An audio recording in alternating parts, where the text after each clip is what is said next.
Hello guys, welcome back to dribble and dialogue. Off season finally start हो गया है और हमारे फर्स्ट गेस्ट हमारे पॉडकास्ट के सौरभ बड़ाया भाई हमारे साथ आज आए हैं।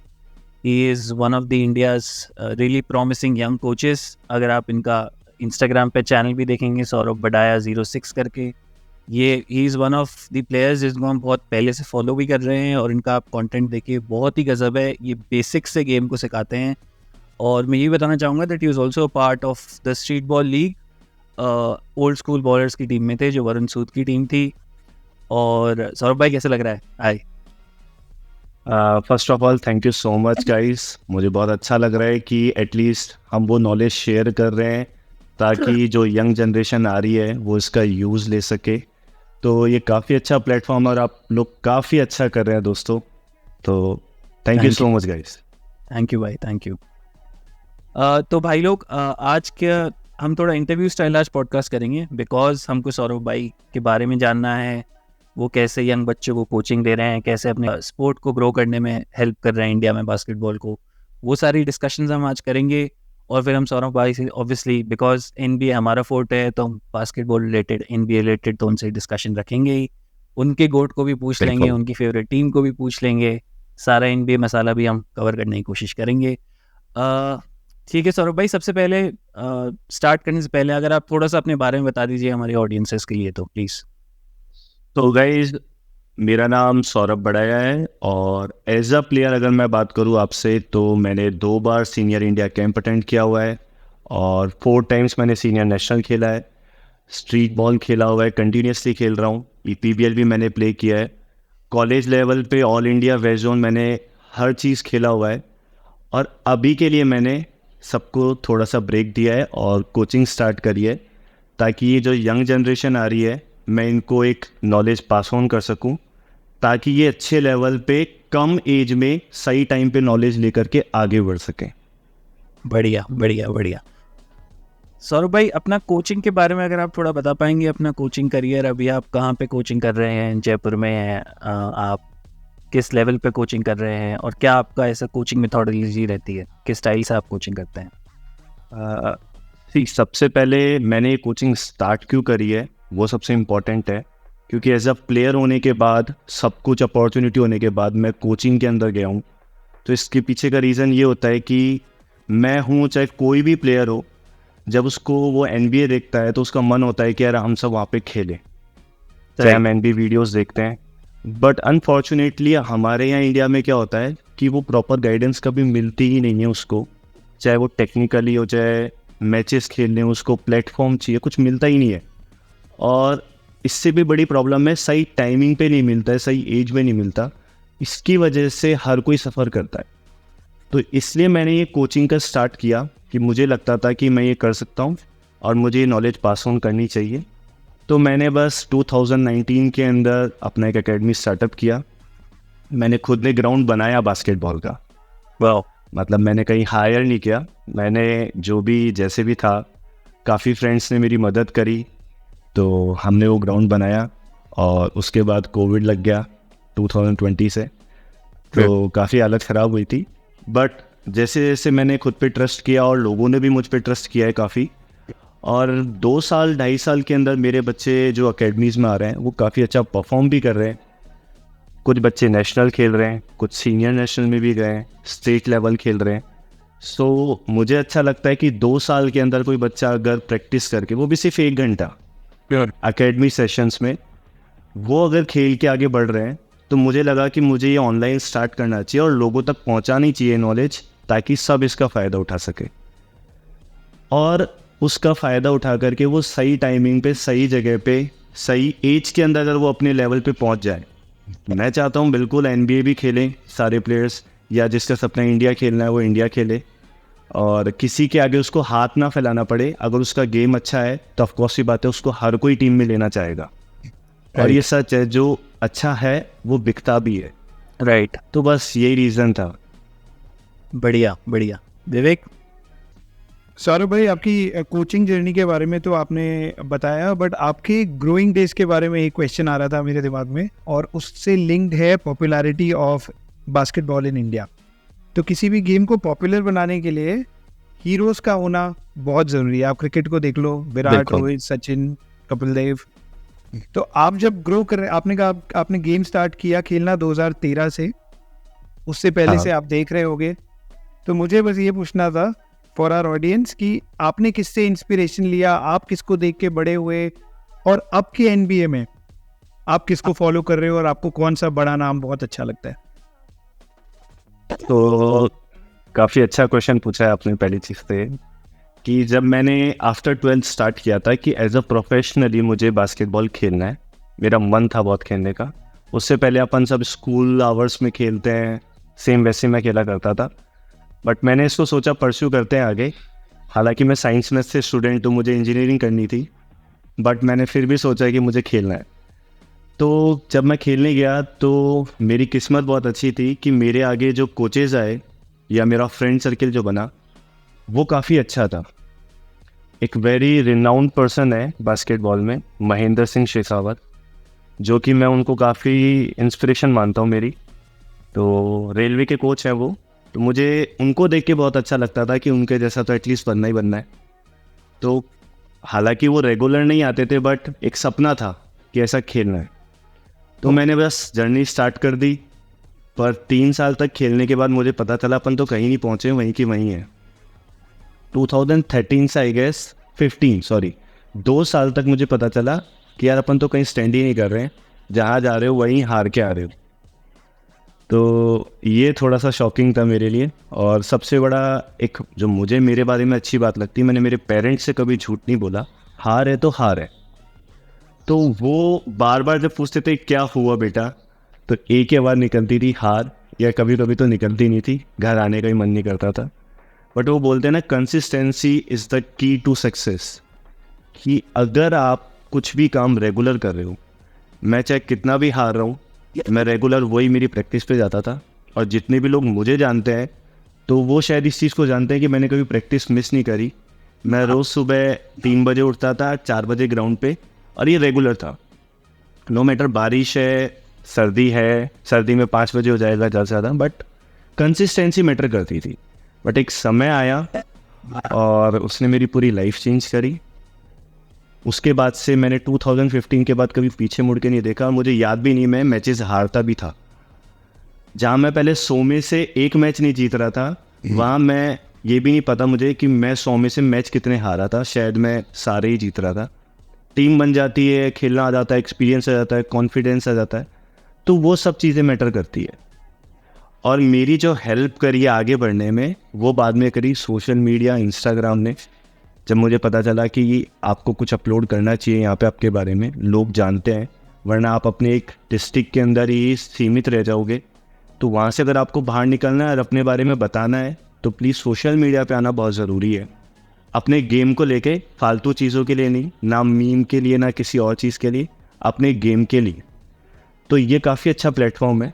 और मेरे हिसाब से जो भी प्लेयर्स ये बोलते हैं कि हमें एक प्लेटफॉर्म नहीं मिल रहा खेलने का, तो मेरे अकॉर्डिंग वो बनाना नहीं जा रहे अपना प्लेटफॉर्म, तभी नहीं मिल रहा है। सौरभ भाई, बहुत बढ़िया बात बोली आपने। महेंद्र सर का आपने नाम लिया, उनसे आपने काफ़ी कुछ सीखा। बट कोई ऐसा प्लेयर है अभी जो आपको एनबीए में या इंडियन सर्किट में जो आपको लगता हो यार ही इज़ द गाय, इसको देख के मेरे को बहुत सीखने मिलता है और मैं इसकी तरह खेलना चाहता हूँ?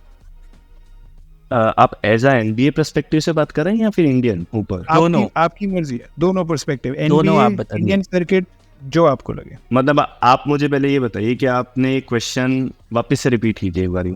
हाँ जी। क्वेश्चन ये है मेरा कि आपका कोई ऐसा प्लेयर जिसको आपने फॉलो किया हो, उससे इंस्पिरेशन लिया हो, उसमें आपने महेंद्र सर का नाम ले लिया। अब हाँ। ऐसा कोई प्लेयर जो अभी करंटली सर्किट में हो, या तो इंडियन सर्किट में, एनबीए या किसी और कंट्री में भी, जिससे आपको लगता है कि यार इससे मैं कुछ सीख सकता हूँ और ये गेम बढ़िया खेलता है।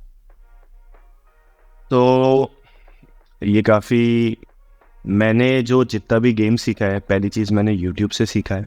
आपको सच बताऊं, यूट्यूब ने काफ़ी हेल्प करी। इंस्पिरेशन मुझे कोचेज़ ने दी, इंडियन कोचेज़ ने, कि खेलना चाहिए। उनकी एक एक बात अच्छी लगती है कि जब आपके सामने कोई लाइव खेल रहा होता है ना, तो वो अच्छा लगता है। बट उस लेवल को अचीव करना, तो आप उसी प्लेयर को देखो जो वहाँ पे खेल रहा है, विजुलाइज करो कि आप खुद वहाँ पे खेल रहे हो, जैसा आप सोचते हो वैसा आप बनते हो। तो मेरा जो फेवरेट प्लेयर था और जिसको मैंने बहुत ज़्यादा फॉलो किया है वो है कोबी ब्रायंट। मैं आपको सच बता रहा हूँ, उस जैसा प्लेयर, उस जैसा डेडिकेशन, हार्ड वर्क मैंने नहीं देखा। और मेरा फेवरेट शॉट भी फेड अवे था, इवन तक कि सिंपल जंप शॉट को भी मैं फेड अवे ही बनाता हूँ। अगर आप मेरी कोई भी क्लिप देखोगे जा करके तो वो यही लगेगी। पूरा माम्बा इफेक्ट है भाई में। हाँ, बट बाय द टाइम क्या होता है, आप चीज़ों को चेंज कर लेते हो, क्योंकि जब आप सीख जाते हो उसके बाद मुझे इंडियन हार्डन भी बोलने लगे, क्योंकि मैं स्टेप बैक में मैंने काफ़ी मास्टर कर लिया था जेम्स हार्डन की वजह से। और वो मुझे इतना अच्छा लगता था कि आप इतना इजीली कैसे स्पेस क्रिएट कर सकते हो, फालतू लड़ना ही क्यों है। और ये मैंने जब किया, जब मेरी इंजरीज हो गई थी एंकल में, तो मैंने सोचा यार खेलना तो पड़ेगा। तो स्टेप बैक से बढ़िया और क्या ही हो सकता है। तो 10 में से 8 शॉट में स्टेप बैक लेता था। अरे गजब। आपने भैया, मेरा एक क्वेश्चन है बीच में, आपने कोबी ब्रायंट की बात करी कि आपका कोबी Bryant was your favourite player, या आपको सबसे, अगर मैं आपसे 2-3 चीज़ें पूछूं कि कोबी ब्रायंट से आपने क्या सीखा अपने करियर में, क्या वो कोबी की क्वालिटीज़ थी जो आपको सबसे ज़्यादा पसंद थी? देखो, मैंने पर्सनली फॉलो कोबी को किया था, तो जो मुझे लगता है कि कोई एक चीज़ की प्रैक्टिस कितनी बार कर सकता है, तो वो आपको कोबी से सीखना चाहिए। चाहे पता है, अब हम सबको भी पता है, और जो भी प्लेयर्स साथ में खेलते हैं उन सबको भी पता रहता है कि कौन सा प्लेयर क्या करने वाला है। फिर भी अगर आप में दम है तो रोक लो, वो वाली बात है। राइट। तो उसमें जो मास्टरी करना होता है ना, वो चीज़ें मैटर बहुत कर जाती है सर। इसलिए मुझे कोबी ब्रायंट बहुत पसंद था कि एक जंप शॉट को कोई हर बार कैसे मार सकता है, या फिर पिवटिंग का यूज़ करके कोई कैसे इतने अच्छे शॉट मार सकता है। तो एक स्किल्स है, ये बार बार प्रैक्टिस करने से आती है। फिर मैंने इसको एनालाइज किया कि हमारे फेड अवे तो बिल्कुल नहीं जाते हैं भाई, हम 10 में से 2 मार पा रहे हैं और वो 10 में से 8 या 10 में से 10 मार पा रहे हैं। तो जब मैंने गेम स्टडी किया कोबी ब्रायंट का, मैं एक वीडियो को 100 बार देखने लग गया था, आपको सच बता रहा हूँ। फाइनली मुझे वो मंत्र पता चला कि कैसे मारना चाहिए। तो वो बोलते हैं ना, हर चीज़ के पीछे एक लॉजिक ज़रूर होता है। तब वो मुझे पता चला तो मेरे भी 10 में से 10 जाने लग गए थे। तो वो चीज़ मैटर कर जाती है। हाँ, वो मैटर करती है। एक क्वेश्चन और था, मैंने इससे लिंक है वो, बिकॉज आपने नाम लिया कोबी ब्रायंट का और आपने लिया जेम्स हार्डन का। अब मुझे इसमें एक चीज समझनी थी आपसे, and it's a mix of player का पर्सपेक्टिव एंड आपका कोच का पर्सपेक्टिव, कि गेम में मिड 2000 या अर्ली 2000 से लेके अब तक काफ़ी चेंजेस आ गए हैं। प्लेयर्स बहुत स्किल्ड हो गए हैं, ऑफेंस पे ज़्यादा ध्यान दिया जा रहा है। अगर आप नॉर्मल फैन से भी पूछोगे वो बोलेगा यार offensive player is the king, defence ठीक है, हाँ ज़रूरी है। मैं फैन पर्सपेक्टिव बोल रहा हूँ। Power forward is a rare commodity now, 3 ball पे गेम ज़्यादा चलता है, मिड रेंज गायब सा होता जा रहा है। तो वो पर्सपेक्टिव समझना था, आपने अपने पूरे जर्नी में क्या एवोल्यूशन देखा गेम में, और कैसे देखा जो आपके पास बच्चे आते हैं सीखने के लिए, what are they liking more in the game now? जैसा कि आपने बोला, सबको 3 पॉइंट ही अटेम्प्ट करना होता है, और ये कहीं ना कहीं सच भी है। या फिर दूसरी जो कैटेगरी आ रही है अब, वो आ रही है कायरी अर्विंग। सबको फैंसी लेप शॉट लेने होते हैं, और ये कहीं ना कहीं सच है। आप मानो चाहे मत मानो, चाहे जो भी मुझे ये सुन रहा है, पर ये सच है। आप लोग इसके अलावा कोई दूसरा नहीं देखते। और तीसरी कैटेगरी जो आ रही है, जो भागती है हर चीज़ों से, जो अनफिट प्लेयर होते हैं, जिनको वास्तव में फिट रहना चाहिए। बास्केटबॉल एक काफ़ी एथलेटिज्म गेम है, तो वो अब देखते हैं।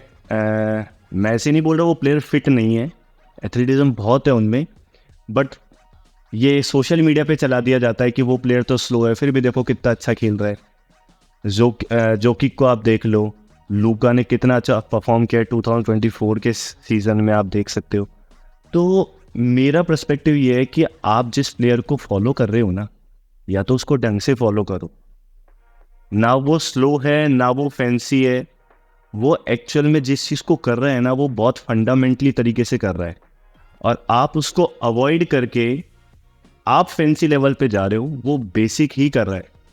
आपको लग रहा है वो फैंसी कर रहा है, आप कोई सा भी मूव उठा के देख लेना, कोई सा भी, सब कुछ सिंपल बेसिक है।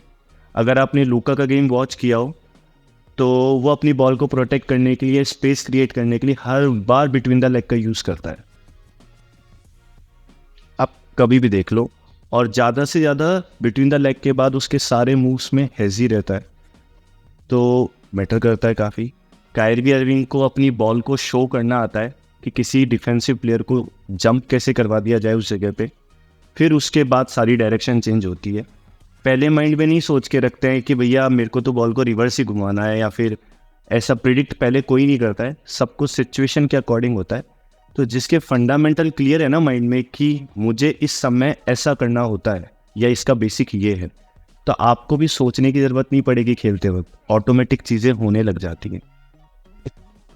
बढ़िया बढ़िया। आशीष तुझे भाई सौरभ भाई से कोई क्वेश्चंस तेरे अपने से?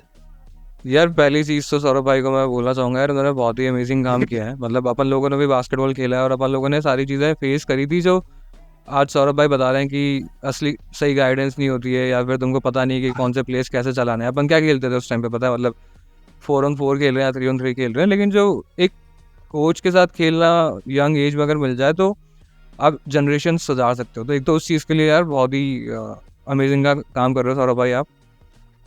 दूसरी चीज़ ये थी यार, मैं आपसे ये पूछना चाह रहा था कि अगर किसी को यंग एज में खेलना है गेम, तो ऐसी कौन सी 5 क्वालिटीज़ या कौन से फैक्टर्स रह सकते हैं जो एक यंग प्लेयर को कंट्रीब्यूट करेंगे, मतलब या फिर ग्रो करने में क्या एस्पेक्ट्स हो सकते हैं बास्केटबॉल गेम के किसी यंग प्लेयर के लिए? बिल्कुल सर, देखो मैं इसको थोड़ा सा करेक्ट करना चाहूँगा। चाहे कोई यंग प्लेयर हो, चाहे कोई एक्सपीरियंस प्लेयर हो, प्रैक्टिस का तरीका, ग्रो करने का तरीका सबका सेम ही होता है। यंग वाला थोड़ा हार्ड में थोड़ी सी प्रैक्टिस ज़्यादा करता है, और एक्सपीरियंस प्लेयर को थोड़ा आइडिया हो जाता है तो वो थोड़ा स्मार्ट वर्क करता है। इससे ज़्यादा अंतर नहीं होता। तो मेरी नज़र में कोई भी प्लेयर हो उसको मैचेस ज़्यादा से ज़्यादा खेलने चाहिए, क्योंकि उससे आपका कॉन्फिडेंस बहुत बिल्डअप होता है और आपको अपनी गलतियां पता चलती है कि आप क्या गलती कर रहे हो। सेकंड चीज़, आपकी प्रैक्टिस बहुत मैटर करती है कि मैच में वो क्या ख़राब कर रहे हैं, उनका गेम किस वजह से आगे नहीं बढ़ रहा, उसकी तो वो प्रैक्टिस करते हैं नहीं। और देखा देखी में यार वो ये प्रैक्टिस कर रहा है तो मैं भी यही कर लेता हूँ। तो आपको गेम प्रैक्टिस अपने अकॉर्डिंग डिज़ाइन करनी होती है ताकि आप अपना गेम इंप्रूव करो, दूसरे से मतलब नहीं है। मेरा कहने का मतलब यहाँ पे है कि आप अगर एज अ शूटर हो तो एज अ शूटर में आपकी क्या प्रॉब्लम है वो बहुत मैटर करता है कि कब आपके शॉट जाते हैं, कब आपके शॉट नहीं जाते, कौन सी सिचुएशन ऐसी होती है, वो बहुत ज़्यादा मैटर करता है। तो प्रैक्टिस उस अकॉर्डिंग होनी चाहिए आपकी, ये नहीं कि सब क्या कर रहे हैं। इसलिए इंडिविजुअल सेशन होना हर प्लेयर का बहुत ज़रूरी होता है। आपने देखा होगा NBA प्लेयर्स का सबका इंडिविजुअल सेशन होता है, ये हमारे यहाँ बहुत कम होते हैं। ये होना बहुत ज़रूरी है। अगर आपको अपना गेम इंप्रूव करना है तो सेशन होने बहुत ज़रूरी है।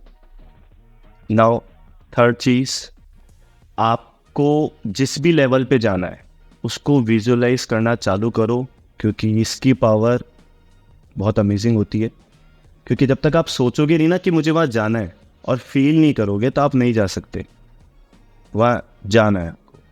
फोर्थ चीज़ जो आपको ध्यान में रखनी है, ज़्यादा से ज़्यादा NBA के मैचेस देखो, आपको हर सिचुएशन का आइडिया लगेगा कि मैं ये गलती करता हूँ और इस प्लेयर ने यहाँ क्या किया है। अब NBA मैचेस ऐसे मत देखो कौन जीत रहा है कौन हार रहा है, आपको इस तरीके से मैचेस देखने हैं कि जैसे मैं क्या गलती कर रहा हूँ और वो फाइंड आउट करनी है उस गेम में, और किसी और ने, किसी भी NBA प्लेयर ने उसका काउंटर मूव कैसे किया है, वहाँ से आपको अपना गेम इंप्रूव होगा। NBA मैचेस देखने से, उसकी बातचीत करने से गेम इंप्रूव नहीं होगा। तो और कोई भी आपको प्रॉब्लम आ रही है गेम में तो YouTube पे बहुत सारी वीडियोस हैं, मैं भी बना रहा हूँ, तो आप उसको फॉलो करो। कोई भी प्रॉब्लम आ रही है मेरी वीडियोस में मैं ये गारंटी देता हूँ कि 100% आपकी प्रॉब्लम सॉल्व होगी, क्योंकि मैंने वही फेस करी है। तो आप सबको प्रैक्टिस इस तरीके से डिज़ाइन करनी होती है मेरे अकॉर्डिंग। बिल्कुल बिल्कुल यार, काफ़ी अच्छा आपने डिस्क्राइब किया। और आपकी यार एक बात और अच्छी लगी मुझे सौरभ भाई कि आप ना प्लेस को भी या फिर किसी भी मेंटालिटी को काफ़ी अच्छे तरीके से ब्रेक करके हमको समझा पा रहे हो। मतलब यही सब बातें हम लोग भी करते थे, लेकिन जिस तरीके से आज आपने मुझे हमें बताया कि लूका का जो प्लेइंग स्टाइल है मेनली बॉल को बचाने का है, या फिर कायरी किस तरीके से बॉल दिखा के बेट करके फिर अपना रास्ता निकालता है, तो ये अच्छी चीज़ है कि यही जब चीज़ें आप नॉलेज जब अपने स्टूडेंट्स को देते होंगे तो आई थिंक यार बहुत अलग पर्सपेक्टिव है गेम देख के इस तरीके से बात करने का। और एक चीज़ आपने विजुअलाइज का पॉइंट लिया था, तो यार ये चीज़ हमने भी फील करी है। जब हम लोग क्लास में बैठते थे ना, तो हमारी शाम को गेम्स होते थे, हम जब MBA कर रहे थे, तो पूरे क्लास के टाइम पे ना सिर्फ ऐसे प्लेज ही बनते रहते थे दिमाग में कि ऐसे इन एंड आउट ले लेंगे या फिर ऐसे सीन कर लेंगे, तो और वो हो जाता था, फिर वो कोर्ट पे जाता था तो फिर वाह यार आज नया मूव हो गया, वेरी गुड हो जाता है। तो इससे एक क्वेश्चन मुझे आया यार कि जैसे आप मुझे बता रहे थे कि शूटर्स, मैंने काफ़ी बार एक चीज़ ये चीज़ देखी भी है और मेरे को क्वेश्चन भी था कि काफ़ी लोगों की शूटिंग एक्शन जो होता है तो अपन को थोड़े से अनऑर्थोडॉक्स देखने को मिलते हैं, लेकिन वो चल रही होती है उनके लिए shooting. Let's suppose Lonzo ball की अगर मैं बात करूं फॉर एग्जांपल, कि उसका शूटिंग एक्शन थोड़ा डिफरेंट है बट स्टिल उसकी शूटिंग अच्छी हो रही है, 40% अगर वो मार पा रहा है। तो आपका क्या टेक है इस पे कि उसको अपने फॉर्म पे काम करना चाहिए या फिर उसको what ever goes for him that is good for him, तो उस पर मैं जानना चाहूँगा। आपने बहुत अच्छा क्वेश्चन पूछा, पर मैं आपको बताना चाहूँगा कि मैंने आज ही इसी पे यूट्यूब पे वीडियो अपलोड करी है। भैया का यही आज ही same वीडियो चीज़ आया पे। भैया का आज ही वीडियो आया गुड शूटिंग फॉर्म पे। यार भी आप है ना? हमारे हमारे तो- व्यूअर्स को भी एक बार बता दीजिए। हाँ जी। बिल्कुल बिल्कुल। एक्चुअल में शूटिंग फॉर्म पे लोग बाग ज़्यादा फोकस करते हैं कि शूटिंग फॉर्म एक्यूरेट होना चाहिए। मेरी नज़र में शूटिंग फॉर्म सबका अलग होता है। आप किसी भी प्लेयर का ले लो, स्टेफ करी का अलग है, कायरी का अलग है, माइकल जॉर्डन का अलग था, कोबी ब्रायंट का अलग है, लॉन्जो बॉल का आपने नाम लिया। शूटिंग फॉर्म सबका अलग है। आप जिसमें कंफर्टेबल फील करते हो उस तरीके से आपको शॉट अटेम्प्ट लेना है। एक बेसिक फंडामेंटल को फॉलो करो, लेकिन उसके आगे की जो बात है वो बहुत इंपॉर्टेंट है। अब आप नोटिस करोगे रिलीजिंग पॉइंट सबका सेम होता है। अब यहाँ से सिस्टम चेंज हो रहा है। रिलीजिंग पॉइंट सबका सेम होता है और कुछ लोग इंडेक्स फिंगर से रिलीज करते हैं, कुछ क्या करते हैं, but till the and 2-3 he releasing style है।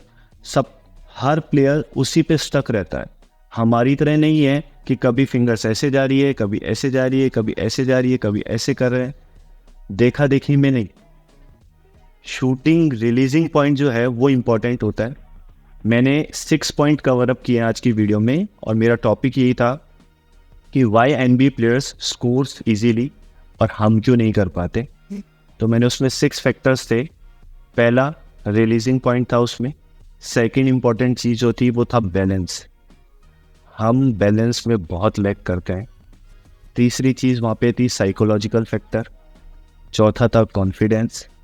पांचवा था आपका इसमें प्रैक्टिस सेशन, जो मैं आपसे भी डिस्कस कर रहा था। और 6th जो पॉइंट है, एक इस पे किस्सा भी है बट वो मैं यहाँ शेयर नहीं करूँगा, बट जो 6th पॉइंट है वो यहाँ पर ये है कि हम रिम को बहुत लेट जज करते हैं और NBA प्लेयर्स रिम को बहुत अर्ली जज कर लेते हैं। अब आप जब भी कोई NBA वीडियोस देखो, आप नोटिस करना, चाहे वो बजर बीटर शॉट हो, चाहे कोई सा भी शॉट हो, वो रिम को बहुत अर्ली जज कर लेते हैं। आप मुझे एक सिंपल सा फंडा बताइए, मेरे को कोई भी टारगेट पे कोई भी चीज़ को थ्रो करना है, मैं उसको जज करे बिना थ्रो कर दूंगा क्या सर? नहीं कर सकता ना। कितना फोकस करते हैं, चाहे शूटिंग वाले हों चाहे आर्चरी वाले हों, कितना फोकस करते हैं, और हम लोग सिर्फ आते हैं और फेंक देते हैं उस बॉल को। इसलिए मैंने प्रैक्टिस के अंदर एक चीज़ सबसे पहले ऐड करी थी, फोकस। प्रैक्टिस के अंदर फोकस ऐड करो, मेडिटेशन करो, पर्टिकुलर किसी एक चीज़ पे फोकस लगाना चालू करो, फिर देखो आपके बास्केट उनसे ज़्यादा बेटर देंगे, क्योंकि इंडियंस वैसे भी मेहनती बहुत होते हैं। सही सही सही बोला भैया।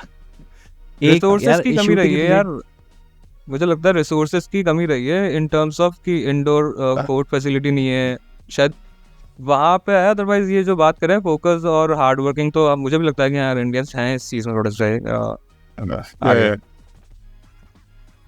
एक भैया मैं आपसे एक और क्वेश्चन, चल विवेक मेरी बात तो ले लेना। मैं एक क्वेश्चन ये पूछने जा रहा था कि अपन जैसे अपने यंग बच्चों को आप कोचिंग देते हो, ठीक है, तो मैंने देखा है कि ज़्यादातर फोकस अपना ऑफेंस होता है, बॉल हैंडलिंग सुधार ली, शूटिंग सुधार ली, defensive mentality, defensive drills, defensive styles के बारे में आप क्या सोचते हो? क्या अपने बच्चों में जो भी आपके स्टूडेंट्स हैं उनमें आप वो इंस्टिल करते हो कॉन्फिडेंस, या डिफेंस पे कितना ज़्यादा इंपॉर्टेंस है? ऑफेंस तो ठीक है ही, ऑफेंस तो हर जगह हो ही रहा है, बट डिफेंस, क्योंकि यंग बच्चे भी, मुझे नहीं लगता अगर कोई भी यूट्यूब से भी देखता है तो कोई डिफेंस के बारे में कोई नहीं देखता, हर कोई ऑफेंस के बारे में ही देख रहा है, बॉल हैंडलिंग ही देख रहा है। डिफेंसिव कोई ड्रू हॉलीडे कैसे डिफेंड करता है अच्छा, या कोई आप पुराने ज़माने के डेनिस रॉडमैन कैसे अच्छे रिबाउंड ले रहा था, या फिर स्कॉटी पिपन एक अच्छा डिफेंडर कैसा था, या लेनर्ड अच्छा लॉकडाउन डिफेंडर कैसा है। तो इस बारे में अगर आपको थोड़ा, कैसे आप कोच करते हो, क्या इंपॉर्टेंस है डिफेंस की, उसके बारे में अगर आप थोड़ा बताओ।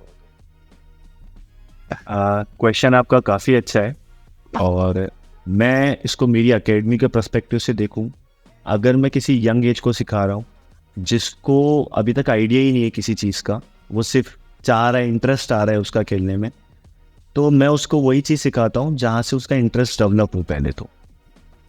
और डिफेंसिव एक बहुत अलग टॉपिक हो जाता है। अगर मैं आपसे बात करूँ कि डिफेंस की वैल्यू कितनी है, तो अभी का जो NBA फाइनल हुआ है सर, सामने वाली टीम में, मैव्स टीम में आप देखोगे दोनों NBA के बेस्ट स्किलफुल प्लेयर थे। चाहे लूका को ले लो आप, चाहे कायरी को ले लो, 1-on-1 में बीट करना उनको इम्पॉसिबल है, या रोकना इम्पॉसिबल है। पर वहीं सेल्टिक्स ने है ना उनको वन साइडेड हराया है सर। इसके पीछे का रीज़न सिर्फ डिफेंस है। मेरे हिसाब से मैंने कायरी का कोई ऐसा गेम नहीं देखा पहले जिसमें उसने इतने ब्लॉक खाए हों, या लूका के इतने होपलेस फील करवाया हो। पर आप देख रहे हो डिफेंसिव स्ट्रेटेजी बहुत मैटर करती है। जो सेल्टिक्स ने किया, फर्स्ट गेम 1 से ही बता दिया कि हमारा डिफेंसिव जो स्ट्रेटेजी है बहुत अलग है। आपने देखा होगा, जिसने नहीं देखा जाके देखना अब, कि वो हेल्पिंग डिफेंस जो कर रहे थे वो कितना अमेजिंग कर रहे थे। और जब भी हम हेल्प डिफेंस पे आते हैं तो एक नॉर्मल सा क्वेश्चन सबके दिमाग में आता है ये, और आना भी चाहिए, कि हम जब हेल्प डिफेंस पे आते हैं तो सर हमारी बॉल, जो भी हम जिसको डिफेंस करने आते हैं, बॉल किक आउट हो जाती है बाहर की तरफ, और वो इजीली स्कोर कर देता है। इस वजह से हेल्प पे आते ही नहीं है काफ़ी प्लेयर्स। तो अब आप उस गेम को देखोगे तो आपको पता चलेगा कि सेल्टिक्स ने कितने अमेजिंग तरीके से क्लोज आउट किया है डिफेंस को। उन्होंने हर एक छोटी चीज़ का ध्यान रखा कि कोई इंडिविजुअल प्लेयर क्लोज आउट करते टाइम, जब हम डिफेंस पे क्लोज आउट कर रहे हैं, क्लोज आउट का मतलब यहाँ ये होता है कि आप हेल्प पे आए और आपको वापस अपने प्लेयर के पास भागना होता है, तो बेसिकली आप क्लोज आउट कर रहे हो उसकी तरफ। तो वहाँ पे आप नोटिस करोगे उन्होंने हर एक छोटी स्ट्रेटेजी अपनाई थी कि अगर कोई ऑफेंसिव प्लेयर कौन सी साइड पे ड्रिबल करता है, ड्राइव कौन सी साइड जाता है, क्या वो अच्छा शूटर है, क्या उसके ज़्यादा चांसेस शूटिंग के रहते हैं, क्या ज़्यादा चांसेस ड्राइविंग के रहते हैं। क्योंकि क्लोज आउट करते वक्त आपकी है ना स्ट्रेटेजी रहती है। अगर राइट साइड बहुत ज़्यादा जाता है तो आप क्लोज आउट राइट करोगे, लेफ्ट साइड जाता है तो लेफ्ट करोगे। अगर वो एज अ शूटर है तो आप क्लोज आउट शूटर की तरह करोगे कि आपका राइट हैंड ऊपर जाना चाहिए, लेफ्ट हैंड ऊपर जाना चाहिए। बहुत मैटर करता है ये छोटी छोटी चीज़ें जो हैं, वही मैटर करती है। वरना शफलिंग तो सबको आती है, सभी अच्छे डिफेंसिव प्लेयर हो जाते हैं। तो ये जो छोटी छोटी चीज़ें हैं ना, ये डिफेंसिव टीम को अच्छा बनाती है, आपको चैंपियनशिप विन करवाती है। अब आपने जो स्कॉटी पिपन का नाम लिया, माइकल जॉर्डन का नाम लिया, ख्वाई को देख लो, ये वास्तव में एक्चुअल में बेस्ट डिफेंसिव प्लेयर है, क्योंकि इन्होंने मास्टरी कर रखी है उन छोटी छोटी चीज़ों पे। कोबी ब्रायंट को देखो आप, कितना असल था कोर्ट पे, हार नहीं मानते। मैं अगर एज अ पर्सनल फॉलो करता हूँ एज अ कोच, या फिर जब मुझे समझ में आया और गेम इवॉल्व हुआ धीरे धीरे, तो मैंने फॉलो किया चालू करना माइकल जॉर्डन को, जिससे आज भी सब सीख रहे हैं। शायद कोबी ब्रायंट ने भी माइकल जॉर्डन को फॉलो किया, या हर प्लेयर सब उन्हीं को फॉलो करते हैं, माइकल जॉर्डन की गेम को। आप केविन गार्नेट को ले लो, कार्मेलो एंथनी को ले लो, कोबी ब्रायंट को ले लो, ये सारे प्लेयर, स्कॉटी पिपन को ले लो, ये सारे वो प्लेयर हैं जो कोर्ट पे उतर गए ना तो हमेशा आपको डर ही लगेगा इनसे। और एक पॉजिटिव वाइब रहती है, आपको देखने में भी मज़ा उतना ही आता है। ऐसा नहीं है कि बॉल फेंक दी, ऐसा कभी आपको देखने को ही नहीं मिलेगा। तो मैं सजेस्ट करूँगा, अगर गेम इंप्रूव करने की सोच रहे हो तो वो बोलते हैं ना ओल्ड इज गोल्ड, तो ये वही थ्योरी है कि जाओ और उनके मैचेस देखो, तब पता चलेगा कि पहले के गेम में कितना ज़्यादा, आजकल तो टच होते ही फाउल हो जाता है, आप पहले देखो। तो सीखना है तो आप वहाँ पे जाओ, फंडामेंटली भी स्ट्रांग होगे और आपका मेंटलिटी भी डेवलप होगा कि भैया पास 3 पॉइंटर मारने से नहीं जीतोगे, गेम सही खेलने से जीतोगे। मेरा एक क्वेश्चन था जो कि एग्जैक्टली ये था गेरा जो तूने पूछा, बट मैं इसको एक दूसरे पर्सपेक्टिव से पूछूंगा। अब मेरे को स्विच चेंज करना पड़ेगा पर्सपेक्टिव, नहीं तो रिपीट हो जाएगा। और ये क्वेश्चन मैं पूछूंगा सौरभ सर द कोच से। सौरभ सर द कोच, अगर आप एक टीम बना रहे हो अभी, तो आप उसको किस प्लेयर के अराउंड बनाओगे? आपका ऑफेंसिव स्टार या डिफेंसिव स्टार, और क्यों? पहला क्वेश्चन ये है। सेकंड क्वेश्चन, करंट एनबीए के अगर आप प्लेयर्स देखो, एनबीए इसलिए पूछ रहा हूँ बिकॉज हमारी ऑडियंस थोड़ा एनबीए ज्यादा फॉलो करती है, तो उनका भी एक पर्सपेक्टिव आ जाएगा इसमें, कमेंट्स में आपको ज्यादा मिल जाएंगे इनपुट्स। तो एनबीए में अगर आप देखो करंटली, तो आपके हिसाब से कंप्लीट प्लेयर कौन है who is a good mix of both offence and defence? 2 question है। पहला क्वेश्चन, किसके अराउंड बिल्ड करोगे, ऑफेंसिव स्टार या defensive star? Second, balance player कौन है? एक्चुअल में देखा जाए, टीम बनाने तक का आपने काफ़ी अच्छा क्वेश्चन पूछा है मुझसे कि अगर मैं टीम बनाता और इन सब पर्सपेक्टिव को ध्यान में रखूंगा, जो बहुत ऑफेंसिव और डिफेंसिव हो, या कौन सा होना चाहिए, तो बास्केटबॉल में 5 पोजीशंस होती है जो कि आपको प्ले करनी होती है। और अब मैंने जितने भी प्लेयर्स के नाम लिए थे आपसे, वो सारे स्मॉल फॉरवर्ड प्लेयर्स ही होते हैं।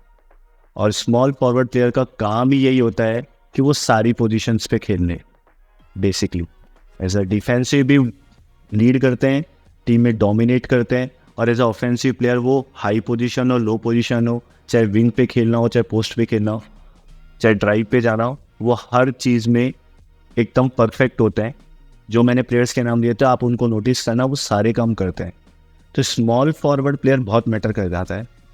अगर वो आपके पास अच्छा है तो आपकी प्रोबेबिलिटी बहुत ज़्यादा बढ़ जाती है जीतने की। सेकंड चीज़, अगर आपके पास उसके साथ साथ एक पॉइंट गार्ड अच्छा है, तो आप फिर किसी भी टीम को कैसे भी जिता सकते हो।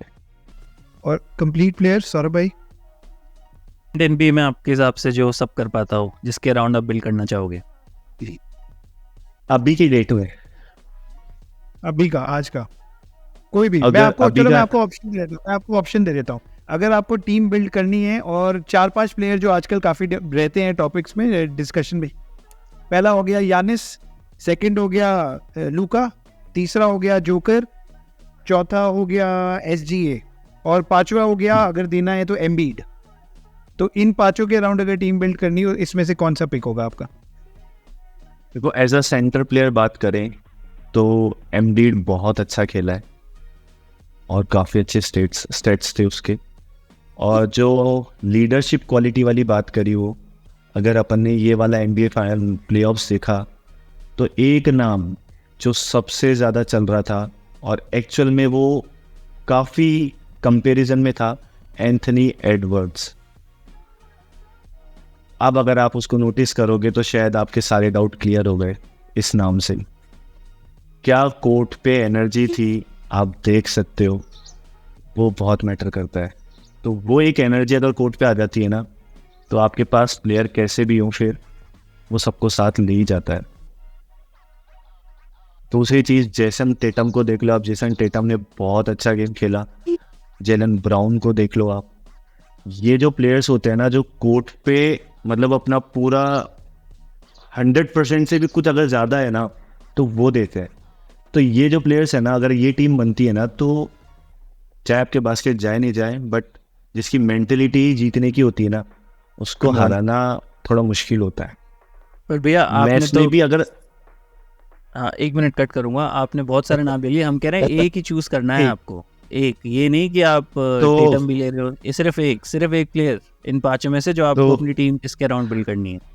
चलो छठा भी ऐड कर दिया, एंथनी भी कर दिया। एंथनी ऑप्शन या एक उसमें से हटा देंगे। नहीं, मैं बिल्कुल एंथनी पे जाता।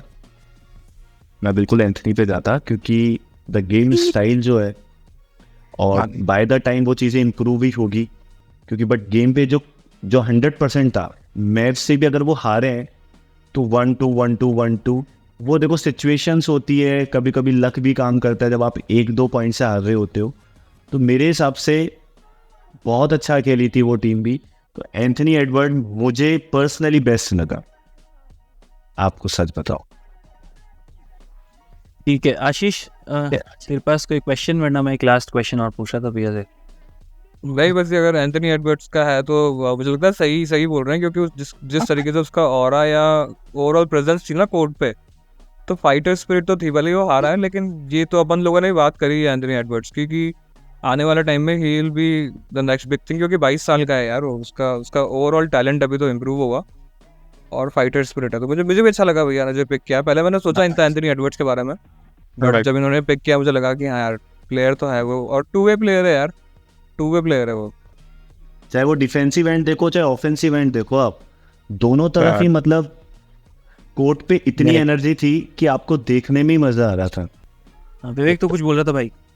नहीं, मैं बस क्लोज कर रहा था इस पॉइंट को कि सौरभ भाई ने फ्यूचर पे पैसा लगा दिया है। सौरभ भाई शेयर मार्केट में भी इन्वेस्ट करते हो क्या आप? बिल्कुल बिल्कुल सर।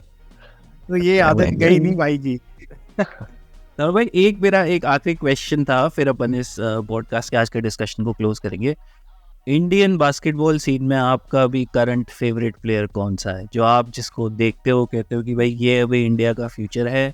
या एक नहीं 3 के नाम ले लो अगर आपको 2-3 लगता है तो, बट अभी करंट इंडियन बास्केटबॉल सीन में बेस्ट प्लेयर कौन सा है आपके अकॉर्डिंग? देखो आपने ये क्वेश्चन वैसे कंट्रोवर्सी छोड़ दिया है और ये मेरे लिए थोड़ा सा बताना मुश्किल है, बट हाँ मैं किसी का पर्सनल नाम नहीं लूँगा यहाँ पे, बट मेरी नज़र में जो मैंने एक्सपीरियंस किया है, मैंने जैसे आपको सारी सिनेरियोज बताए, पर जो इंडिया टीम में रिप्रेजेंट कर रहा है तो वो किसी ना किसी रीज़न से कर रहा है, बहुत स्ट्रगल करके पहुंचा जाता है। तो मेरी नज़र में जो इंडिया को रिप्रेजेंट कर रहा है ना, वो हर ऊपर बेस्ट प्लेयर है। आपका गोट कौन है, greatest of all time? Michael Jordan. LeBron के लिए भैया? कोबी ब्रायंट से। Air Jordan. लेब्रॉन के लिए भैया? लेब्रॉन के लिए भैया? एनबीए की तो थोड़ी, एनबीए का तो थोड़ा मसाला कंट्रोवर्सी दे दो। लेब्रॉन के लिए भैया? जो लेब्रॉन है नो डाउट, आज जिस एज में वो खेल रहा है तो वो एक अलग ही बात है, बट एज अ प्लेयर आपने मेरा पर्सनल पर्सपेक्टिव पूछा था, तो मेरा personal perspective as a overall game के अकॉर्डिंग माइकल जॉर्डन है। बाकी अलग अलग फैक्टर्स से देखेंगे आपकी किसमें क्या क्वालिटीज़ हैं, तो मेरे पास बहुत सारे प्लेयर हैं जिनको मैं वॉच करता रहता हूँ, जिसमें से लेब्रॉन जेम्स भी है और काफ़ी फॉलो करता हूँ, तो पर ओवरऑल पर्सपेक्टिव देख रहे हैं तो माइकल जॉर्डन। ठीक है। और उसके बाद अगर कोई है मेरी लाइफ में तो कोबी ब्रायंट। ठीक है। धीरे धीरे टॉप 10 से बाहर हो जाएगा लेब्रॉन।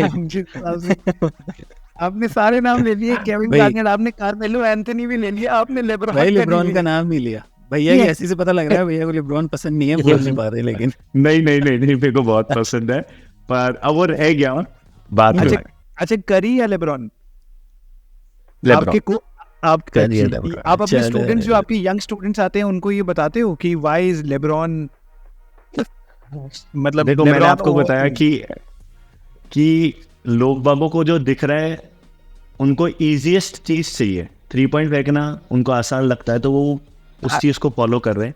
बट अगर आप लेब्रॉन जेम्स की तरफ जाओगे तो आप उसके असिस्ट देखोगे ना, तो मतलब ऐसा लगता है कि मैजिक जॉनसन के बाद इस हाइट पे अगर कोई असिस्ट कर रहा है ऐसे पास, तो लेब्रॉन है, मतलब है और लेब्रॉन के लिए रिस्पेक्ट है। हाँ, और जो उसका फिटनेस लेवल है, आज इस एज में भी वो डंक मार रहा है जो यंगेस्ट प्लेयर जो अभी करंट आ रहे हैं एनबीए में वो नहीं मार पा रहे हैं। उसके चेस डाउन ब्लॉक आप देखोगे, मतलब मैंने उसको काफ़ी रीड किया है, काफ़ी बार कोशिश करी है, बट अभी भी स्टिल कंफ्यूज रहता हूँ कि हर बार इतनी परफेक्ट टाइमिंग के साथ कोई कैसे ब्लॉक कर सकता है। आप देखो तो वो मैटर करता है। सौरभ भाई, मैंने और यथार्थ ने चैट में एकदम सेम बात लिखी है, अब एक लेब्रॉन की रील बनेगी फ्रॉम अ कोच पर्सपेक्टिव। एक भारतीय कोच को क्या लगता है भैया लेब्रॉन जेम्स के बारे में? सही है भैया, सही है। चलो ठीक है, डिस्कशन को यहीं खत्म करते हैं। सबसे पहली बात भाई भैया, थैंक्स फॉर ज्वाइनिंग।